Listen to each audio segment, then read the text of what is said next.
Good evening. Hope everybody's had a good day. Mine started out quite a bit shaky, to be honest. It started out on an extremely good note and an extremely, I'm not going to really say bad note, but it's life. It is what it is. But so I awaken. I think it was sometime between 5 and 5:30 a.m. And I can't see a thing, which is strange because there's nowhere in our home that you can't walk at night and be able to see to get through the home. So I wake up to total darkness and beep, beep, and it's the most annoying beep you could imagine, which is telling me, hey, your power's out. Wonderful. So I pick up my phone. I don't know why, but I picked it up to look at it before I did anything. In fact, I wasn't initially even going to get my butt out of bed. I was going to do my best to ignore the damn beep and go back to sleep for a little bit. Yeah, that not successful. But so I picked up my phone and I looked at my phone and I saw I had a message. I'm not going to necessarily say how. I don't know how far I'm, not supposed to speak, but I was messaged with a tracking number for an item that I'm to beta test. So it's on its way. So that was the incredibly awesome good news. And I was excited as heck, right? And I don't know why, but for some reason my phone wasn't connected to the tower, to its, well, now I'm going through Verizon, but through the Verizon tower. Don't ask me, I don't know why. Unless maybe the Verizon data was down, and that is possible. That it was down at the same time that our internet was, our electricity was down. I don't know. But I do know that I wasn't getting any signal as far as to the tower. And of course, initially I didn't have internet because our power was out. Again, this desk is, like, my side of the desk is completely covered by an uninterruptible power supply at my feet. And so none of this shuts off at all. Well, it was the middle of the night. I already had my computer shut down, but nothing else had shut off. And so first things first was to grab out an EcoFlow River and go and put it in the bedroom where it's a modem router combination. And then we've got another monitor back there for the security system, and then we have a power box back there for the camera system. So had to get that all back powered, and no sweat, got it on the EcoFlow River. And my batteries down here that are running this UPS are old, and they're not very good. So I don't think that they'll last real super long. Even though the computer was not running, I still don't put a lot of faith in them, in the capacity of them anymore. So I got the other EcoFlow, the Delta 1300, out and hooked it up to the UPS so the UPS could recharge its batteries and function normally. And I'll tell you, I did make a debate at that time, and in my opinion, and I'm pretty harsh on myself. My opinion, it was a horrible debate for me to even entertain, and so I'm kind of hard on myself about it. But I actually had the debate with myself. I was like, okay, I've got the Delta 1300 hooked up here, and it shows that now at that point in time I did fire my computer up. So with the three computer monitors, the one security monitor, the computer, all the other gears and gadgets down there, the audio system, all that, the Delta 1300 could power it for like 4 hours. And I sat there and I actually debated. Now, what do I want to do?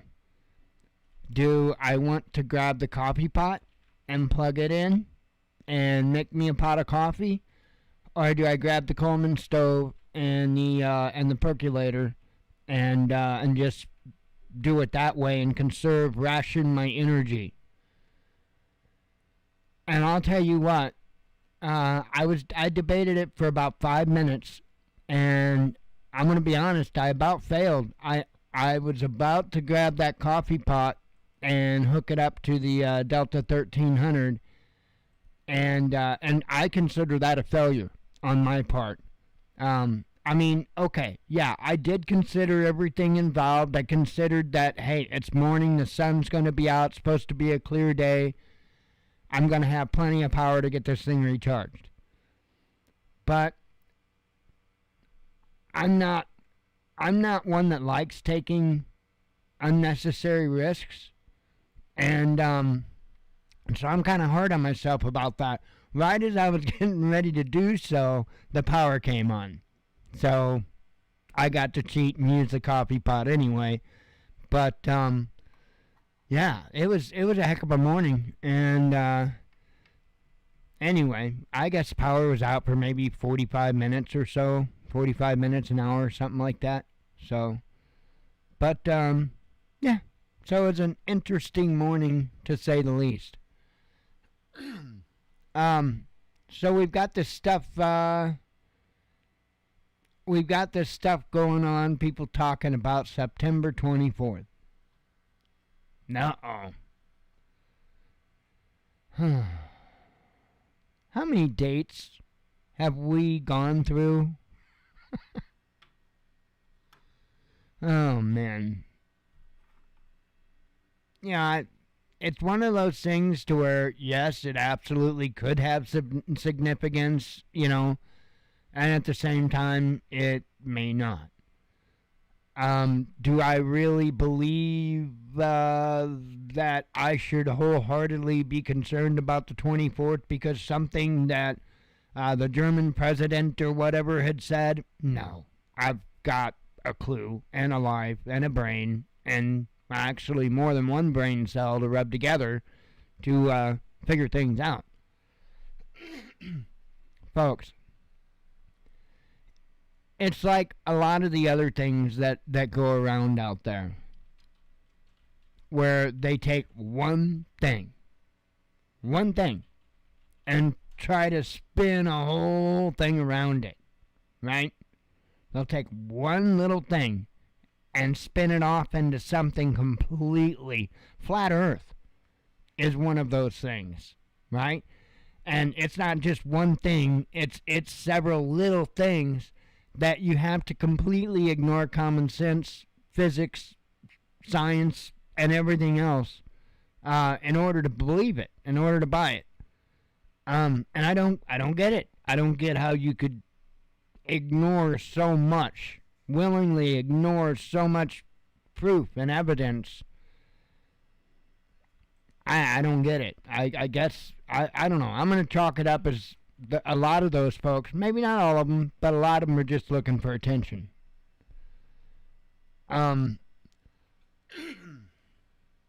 I just, I don't know that there's going to be anything to do necessarily with the date. Again, there could be. I'm going to continue about my life the exact same way that I have. I'm going to keep working on getting more and more prepared. I'm going to keep practicing my preps when I get the chance. I'm going to keep being hard on myself about bad decisions I make when I get the opportunity to practice my preps for little bitty, not even SHTFs, but those little bumps in life.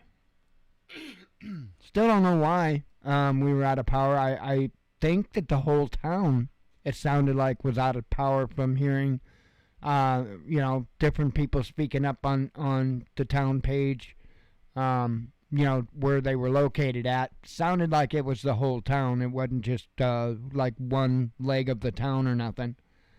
So it very well might have been the feeder line that comes into town from Ameren, it may have went down, and if that was down, Lord knows what all was down, and it would make sense maybe why the Verizon radios were down for the towers. So, in a sense, because those are supposed to have battery backups on them, and but I don't know. And when the power came back up, my phone signal came back. So.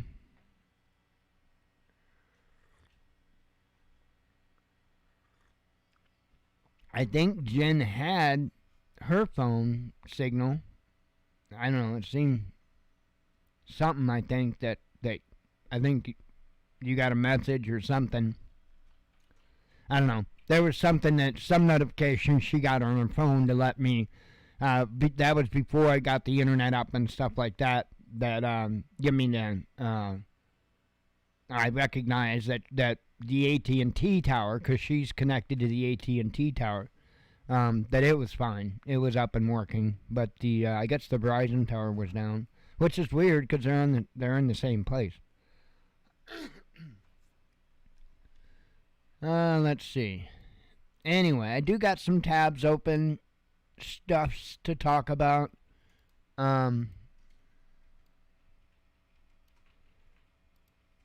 There is a bunch of craziness afoot. Plenty of that. I'm just saying I don't necessarily know that there's any one particular day that's going to be any more, predictably catastrophic, kind of is what it is. But there are some things that we can see coming at us like a freight train.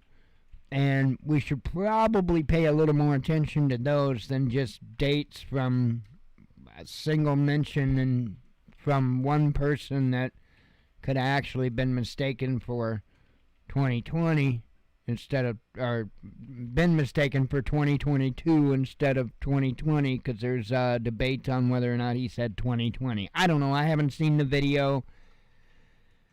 And if I saw the video, it wouldn't make me feel any different anyway, because do you know what they can do with videos? I mean, come on. Let's see. I mean, you got people on YouTube that are making some pretty impressive imposter kind of like type of videos, But like I say, there are things. Let me get my phone over here. That's what I use to switch screens and stuff.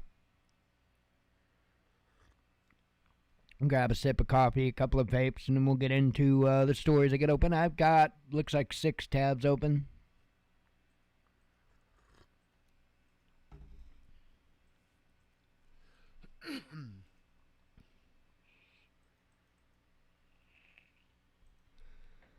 Oh, man. Fun times. I will say though that I don't see, and I know I've been saying this, I sound like a broken record, but I just don't see things getting better. I try to take a fresh look at it all the time. And, I try to work as many different angles as I can think. And, because I'll tell you what, there's one thing I've learned over the past few years, and that is the American people are some resilient people. They're some resilient people. And I always knew that to some level, but to the actual level that we are, that's pretty impressive. Pretty impressive. But no matter what, no matter how good you are as an individual or as a nation, eventually, you carry enough weight long enough and it's going to wear you down. And I think that's where a lot of different things are in this country right now. Not just economy, but just everything all around. I think everything's been burdened down with all the extra weight from the past few years. And I think there's a lot of different things that are about to collapse. including the market. So that's going to be the first thing we talk about, which is actually where the thumbnail picture originally came from, but I had to have fun with it.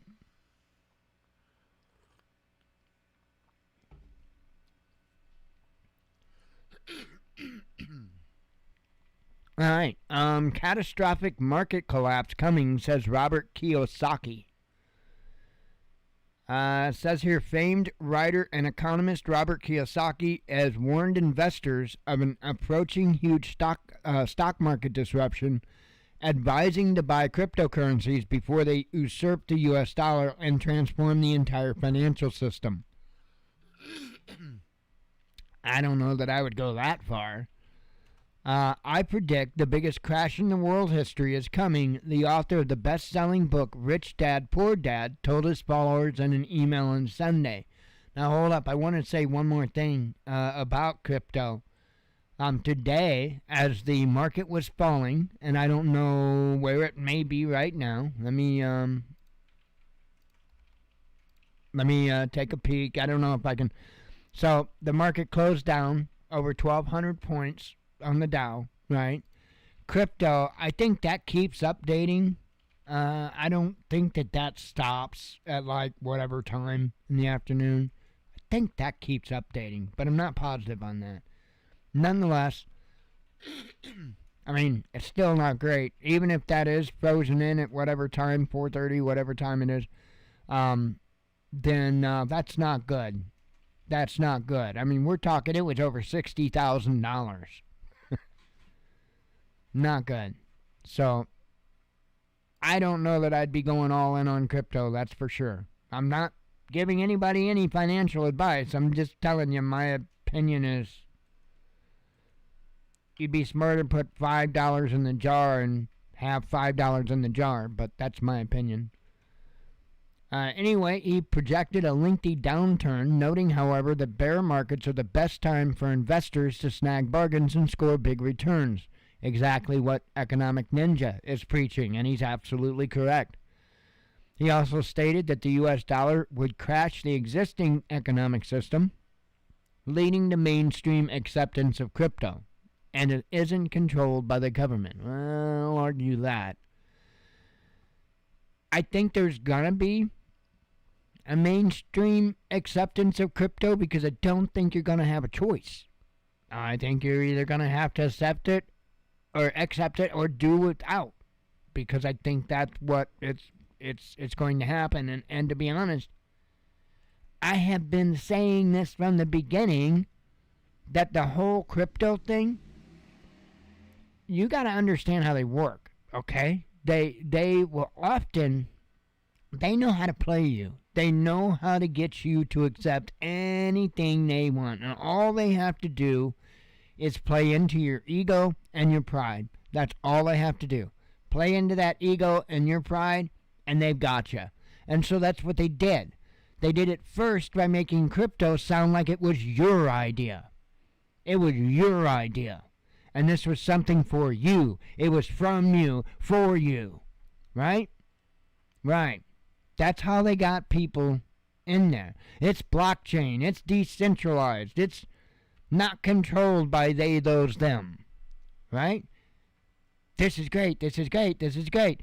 And all this time, they're not only bringing people on board, but the people that aren't brought on board are warming up to the idea. It's becoming a little bit more normalized in their minds. And now, well, not necessarily now, but soon enough, they're going to say, hey, no more cash, no more current, physical currency. It's all going to be digital now. You watch. And I worry about anybody when it comes to anybody important. When I say that, anybody that can actually make stuff happen. when they start talking about digital currency and crypto, because I don't think it's a good idea. There's a book that speaks something to this, and I'm pretty sure that I'll stick with what the book says. It says it's not enough to want to get into crypto, the financial guru wrote, adding that now is the time you need to get into crypto before the biggest economic crash in history. But why? Because it's going to crash with the dollar. Sorry, Chief. We're seeing it. In fact, it's crashing on an exponentially worse curve than what the dollar is. You know, or when I say dollar, then say the stock market. The stock market, it seems like, takes a bit of a hit, and crypto just gets slammed.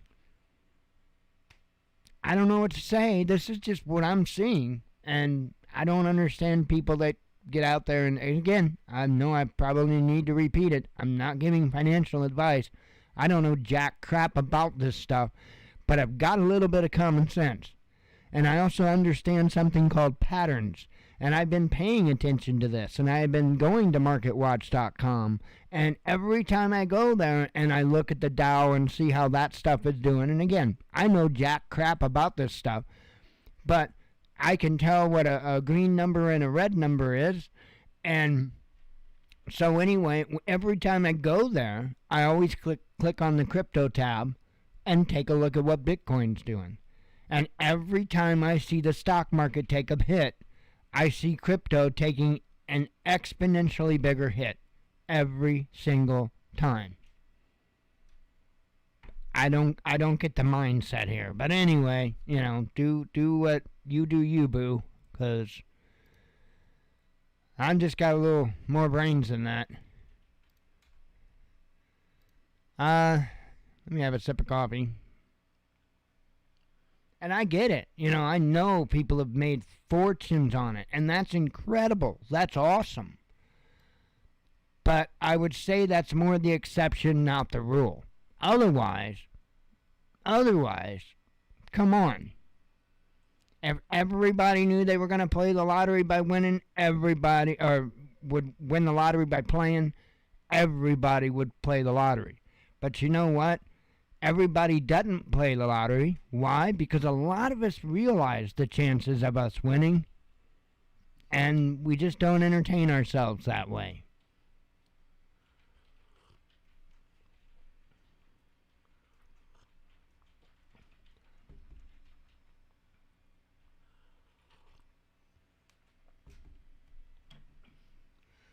Alrighty. Let's see. Details of alleged U.S. cyber attack on China emerge. U.S. intelligence services used a concealed and adaptable cyber weapon to hack into one of China's top universities, local media reported on Tuesday. According to the Global Times, Chinese experts have captured a cyber tool allegedly used by the Office of Tailored Access Operation, a secretive unit of the U.S. National Security Agency, in an attack on the Northwestern Polytechnical University. On September 5th, China's National Computer Virus Emergency Response Center revealed the results of the investigation into a series of attacks on the state-funded university, which specializes in aeronautics and space research. At the time, the authorities said that TAO was used more than 40 different NSA-specific cyber attack weapons to steal the university's data. They're trying to get information on the hypersonic weapons. How much you want to bet? According to experts interviewed by Global Times, the NSA Cyber Warfare Unit mainly relied on the so-called drinking tea tool, which was implanted into the internal network of the university. This allegedly enabled the culprits to steal passwords of remote management and remote file transfer services and gain intranet access. Intranet, not internet. As a result, a large trove of sensitive data was stolen. One of the outlet's sources explained that the drinking tea is a highly stealthy tool as it can easily blend into new environments. After being implanted, this spyware disguises itself as an ordinary background service process, which makes it very difficult to detect, the cyber expert noted. In his telling, the program may monitor what data the user is inputting via the console, allowing it to see all account names and passwords. Once these usernames and passwords are obtained by TAO, They can be used to carry out the next stage of the attack to help the office steal files on the servers or deliver other cyber weapons, the expert told the newspaper. Over 140 gigabytes of high-value data was stolen by the U.S., according to China's National Computer Virus Emergency Response Center. The NSA and State Department declined to comment on the allegations. China has repeatedly accused the U.S. of spying on universities as well as on energy and internet companies. At the same time, Washington has blasted Beijing for stealing American commercial secrets, with FBI Chief Christopher Wray claiming earlier this year that the nation had illegally retrieved staggering volumes of information while being the source of more cyber attacks than all other countries combined. So, there's probably propaganda going back and forth there, but, it's kind of interesting and something to pay attention to. Do I think that this was a thing? Do I think that this happened? Probably. And for the reason I said, I think it was probably to try to find out information, largely to find out information on their hypersonic weapon program.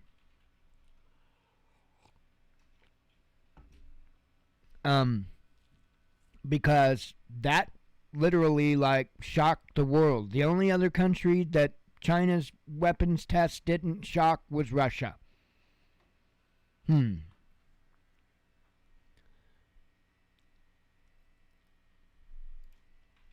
Let's see. And there's kind of an escalation continuing to build with the situation in Russia, Ukraine. And I don't necessarily think that a lot of it is right on the surface. A lot of the trouble that's brewing, I think, is being overlooked. But there is a lot of escalation going on there, even if it's not necessarily all combat. Okay, I think there's a lot that's about to go down over there. To be plain and simple about it, I think there's a lot that's about to go down. Here is an article, and I think they've already probably been doing this. I know that they've asked for longer range weapons, and I'm sure that the U.S. is going to give them. But right here, the West is considering arming Ukraine with more potent weapons, says FT. Now, Ukraine also had asked again for longer range missiles, I assume, for the whatever they call those. Well, they're supposedly anti-missile defense systems, but they can be used for offense as well. The U.S. and its allies are in talks over whether to send Ukraine more advanced weapons in the future, including fighter aircraft. Remember when they said that they weren't going to do that? Remember that? Remember that? We ain't going to send them planes. We're not going to send them planes. Then they sent them a bunch of plane parts. Remember that? And then some other country gave them the planes, but we sent them a bunch of plane parts. I remember that. No, we're not going to send them planes. We're not going to send them planes. Guess we're going to send them planes. Let's see. Some of Kiev's western allies were emboldened by last week's successful offensive against Russia in Kharkov region. The British newspaper reported on Tuesday they are now discussing Ukraine's longer-term needs, according to the anonymous U.S. source. Some believe it would be appropriate to send warplanes to Ukraine in the medium to longer term, the source said, according to the publication. Western nations previously refused to provide fighter jets to Ukraine, citing the time it would take to train Ukrainian pilots, issues with servicing advanced weapon systems on the ground, and a risk of escalation in the conflict with Russia. Kiev made some progress in talks with Slovakia, a former Warsaw Pact member, which said it could provide its older Soviet-made jets to bolster the Ukrainian legacy fleet. The Slovakian military retired its MiG-29s in late August. The offensive in Kharkov region was touted by U.S. officials as a major success for the Ukrainian military, which in previous months had suffered a number of defeats on the battlefield against Russian and Moscow allied forces. U.S. Secretary of State Antony Blinken claimed on Monday that Kiev's forces had made significant progress after benefiting from Western support in terms of making sure that Ukraine has in its hands the equipment it needs to prosecute this counteroffensive. Don't you love how they whitewash the language? We're going to give them everything they need to kill as many people possible. Let's just say it. Let's just say it.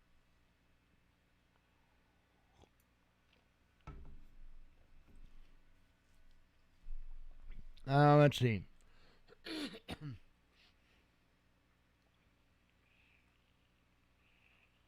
Sorry, I gotta have a few vapes. Too much blood in the nicotine system.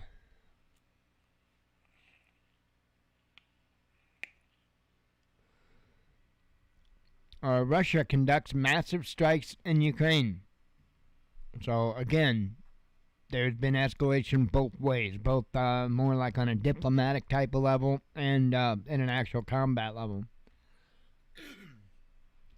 Russian forces have unleashed a heavy barrage on the Ukrainian army on all fronts, with Kiev's casualties amounting to more than 800 in one day, the Russian Ministry of Defense said on Tuesday. The Russian Air Force, missile troops, and artillery are conducting massive strikes on units of the Ukrainian armed forces across all operational areas, the ministry said. Russian high-precision attacks have targeted the deployment areas of units around the 95th Airborne Assault Brigade near the towns of Slavyansk and I can't do that. In eastern Ukraine, the statement read. The ministry went on to say that its forces has also bombarded the 115th Mechanized Brigade near Artemovsk, I can't say those, and the 53rd Mechanized Brigade near Kurimovka in both Donetsk region. According to the Defense Ministry, it also conducted strikes on several Ukrainian units both in the south of the country and the north closer to Kharkov. As a result of the strikes, the losses among Ukrainian service members and foreign fighters exceeded 800 people killed and wounded, the ministry stated.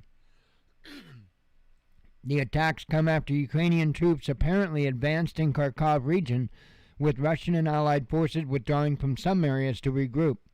On Monday, commenting on the recent development in Ukraine, Kremlin Press Secretary Dmitry Peskov insisted that Russia will continue with its military operation until the goals that were set in the beginning are achieved. And then the rest kind of goes into the history of what's went on. But, yeah. It's, again, I think they're right on the cusp of really opening it up and really opening that can of whoop ass. I'm just going to be honest. I think Russia's about to open that can. I think that's what they're regrouping to do, is to open up the can, basically.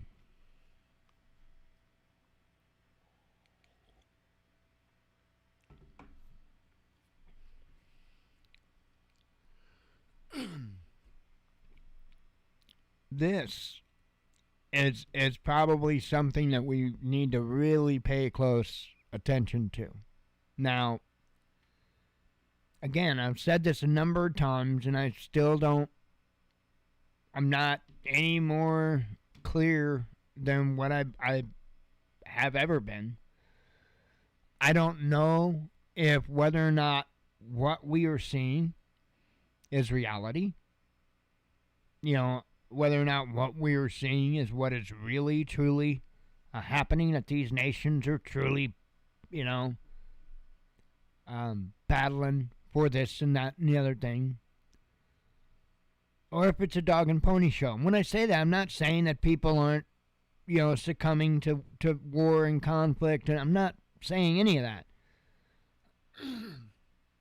I'm saying maybe some of this stuff is being done behind closed doors,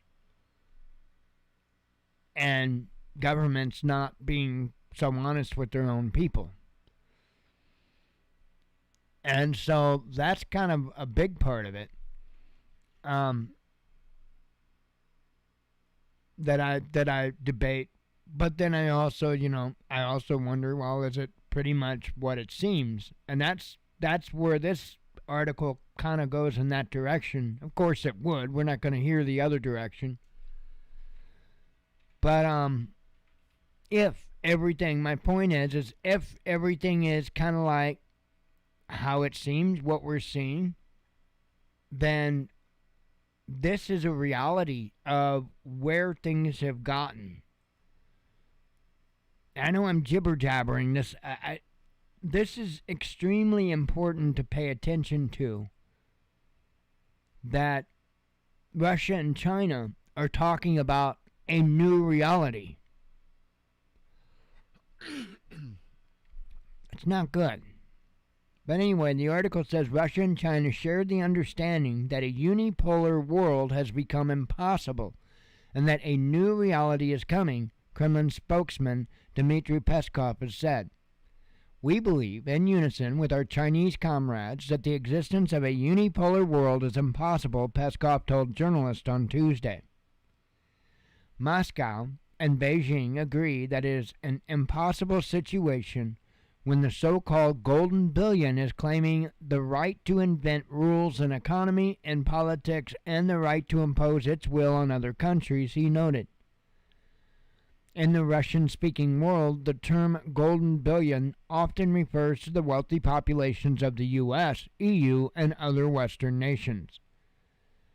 The foundation of the unipolar system has started to seriously creak and wobble. A new reality is emerging, the Kremlin spokesman pointed out.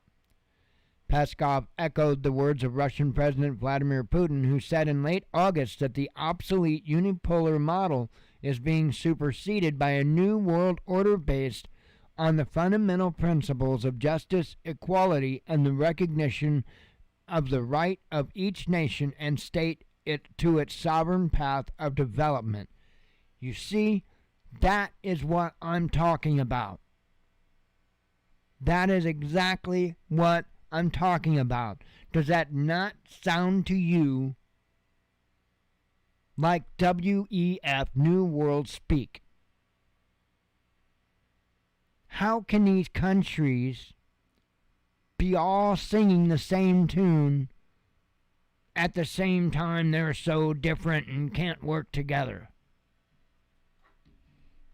I don't trust it. I don't trust it.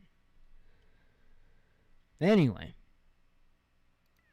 I do. I question it heavily, and that's largely why. Because, I mean, come on. At what point do you say, oh, I mean, the whole COVID-19 thing, I realize, okay, Russia had their own vaccine. Everybody had to come up with their own vaccine. I get that. But everybody came up with one, didn't they? And damn well everybody tried to force their citizens to get them.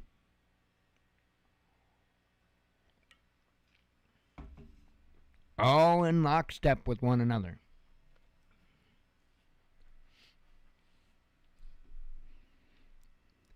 But I digress. Let's see. Medvedev issues apocalyptic warning to the West over Ukraine. Western half-wits from stupid think tanks are leading their countries down the road of nuclear Armageddon with their hybrid war against Moscow, former Russian President Dmitry Medvedev wrote on his Telegram channel on Tuesday, endlessly funneling weapons and support to Ukraine while pretending not to be directly involved in the conflict will not work, added the deputy chair of the Russian Security Council. The security guarantees proposal unveiled by Kiev on Tuesday was really a prologue to the Third World War, said Medvedev, calling it a hysterical appeal to Western countries engaged in a proxy war against Russia. If the West continues its unrestrained pumping of the Kiev regime with the most dangerous types of weapons, Russia's military campaign will move to the next level where visible boundaries and potential predictability of actions by the parties to the conflict will be erased and the conflict will take on a life of its own, as wars always do, Medvedev argued. And then Western nations will not be able to sit in their clean homes laughing at how they carefully weaken Russia by proxy. Everything will be on fire around them. Are you listening to this? Their people will harvest their grief in full. The land will be on fire and the concrete will melt, Medvedev wrote, before citing a Bible verse from Revelations 9:18.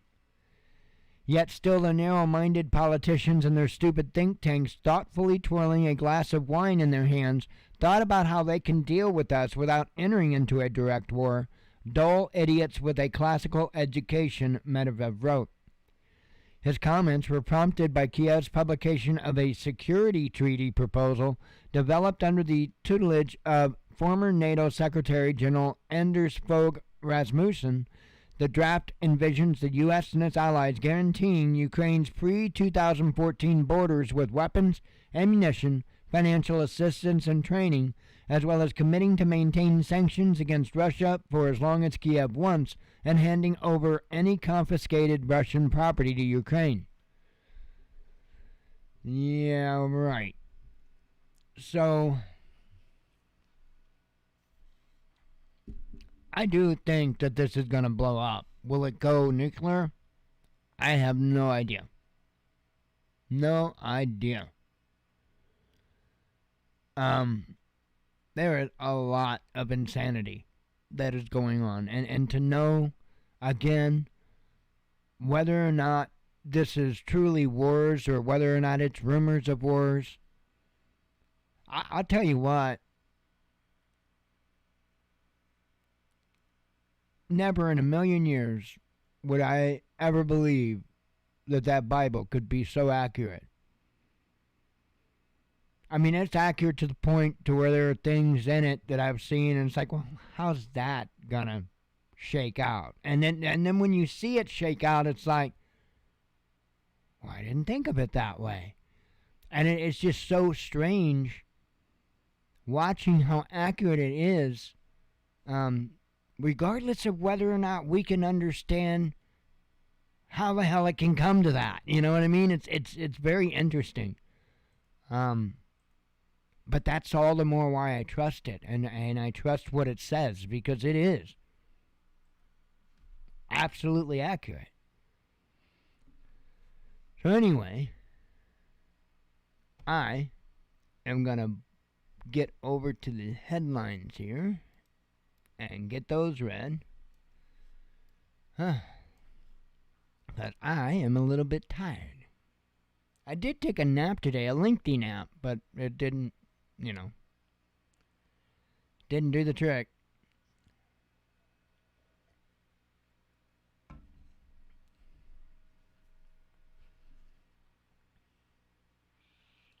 Gotta have a few vapes because it's in the contract, and I don't want to get sued. I mean, shit, I can't afford an attorney. And I'm an ass. I mean, I'd have myself in litigation so quick. Anyway, China warns of nuclear proliferation threat. Pentagon explains why it hides UFO videos. You need to explain that? U.S. imports of Russian metals drop to near zero. Indonesia eyes importing Russian oil, says Financial Times. Ukraine asked U.S. for long-range missiles, says Wall Street Journal. That's what I don't get. Financial Times, Wall Street Journal, just strange. Why? It's like they're the ones that are telling us what the next war moves are, Blinken voices concerns over Iran nuclear deal. Ankara angered by anti-Turkish campaign in Ukraine, says media. Germany imports less from Russia but pays more. EU aid money dries up due to Ukraine, says Bill Gates. Armenia reveals losses in border clashes with Azerbaijan. Let's see. Risk of military conflict is real, says Serbia. Egypt denies ruble payment plan. Court rules on appeal of John Lennon's killer. EU unlikely to cap Russian gas price, says The Guardian. Use of IT is key for Ukrainian military, says ex-Google CEO. World's largest regional organization set to expand. U.S. state moles using untried execution method. What is it called again? Nitrogen hypoxia. Essentially what they do is they more or less, I guess it's kind of like a gas chamber environment, and then they fill, I guess I think it said something about a mask. But anyway, they put nitrogen into it, and what that does is, I believe that it replaces the oxygen. Nitrogen replaces the oxygen, and basically you suffocate. So you have to wear a mask or a plastic hood, I guess. So who knows? But when you read the article, because I actually did read it, when you read the article, you realize pretty quick that what they're actually doing is they're just trying to stall what is going on. Apparently, this guy had requested this when I guess he was sentenced or whatnot. He had actually requested this, and then now, and like it says here, the convict apparently chose this unorthodox execution method instead of traditional lethal injection over fear of needles. Okay. Now they're arguing that this never took place. This conversation, this whole thing never took place. And I don't know, I guess maybe I'm assuming they can't find the paperwork or whatever it was to prove that it did take place. But anyway, so they're saying now that they're not sure because it's not been used before, and I'm talking about the death row inmate and his attorney. It's never been used before. We don't, and they're just trying to stall for time is what they're doing, and I'm pretty sure it is Alabama. I'm pretty sure they're not going to play around with them too much. Because Alabama, I'm not saying I'm in favor of the way they are, because I'm not. But Alabama is one hardcore state. You get in trouble with the law in Alabama, you're in trouble. You're in trouble. But anyway, that's what's up with that. Let's see. UK food prices soaring. German inflation spirals. Russia conducts massive airstrikes in Ukraine. Oh, I covered that one. Let's see. Kremlin speaks out on potential mobilization. Sanctions must hit ordinary Russians, says the Finnish PM. Actually, that's just going to energize the people, to the idea. It's going to warm them up to the thought of war. That's all it's going to do. Ukraine slams Germany's disappointing move. Free speech campaigners defend anti-monarchy protests. Let's see. Kiev publishes security guarantee proposal. I don't know if I read this headline or not. If that was one of the articles I had open. Hybrid war against Russia is unprecedented, says Moscow. I don't know if I had that one open because there was kind of a few articles that was about pretty much similar. Zelensky's aide reveals Ukraine's military goals. Baltic countries' embassy starts working in Taiwan. U.S. issues visa to Lavrov for UN visit, says media. UN urges Moscow and Kiev to allow fertilizer exports, says Financial Times. French mayors refuse to lower flags for Queen. West considers... Oh, cover that one. Let's see. Russia to become China's largest gas supplier, says Gazprom. Poland receives U.S. nuclear offer. There are things we need to discuss with Russia, says the EU. Twitter doubles down on the Musk sale. Let's see. EU threatening Serbia, says President. The EU lawmakers calling for swift response to Azerbaijan over Armenia strikes. Putin and Scholes hold phone call. Georgia comments on opening second front against Russia. Ukraine claims it's reached a turning point. White House warns of Putin's military potential. Azerbaijan reveals losses and clashes with Armenia. Father shoots family, killing his wife and daughter, and blames QAnon. Folks,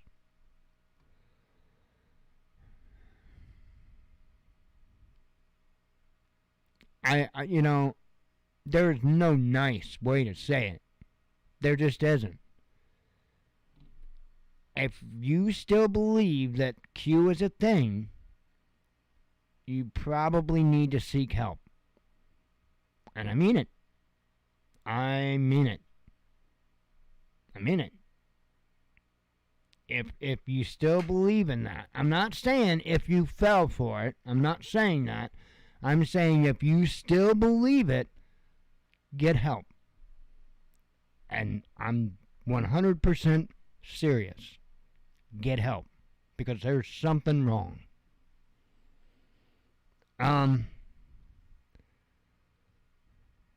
Ukraine has put the world on brink of nuclear catastrophe, says Moscow. A Russia-led military bloc sending team to Armenia. And that would be it. So, but yeah, and I mean, I know that's going to piss a lot of people off when I say that, but maybe not a lot, but there are still a fair amount of people that still at least somewhat buy into it.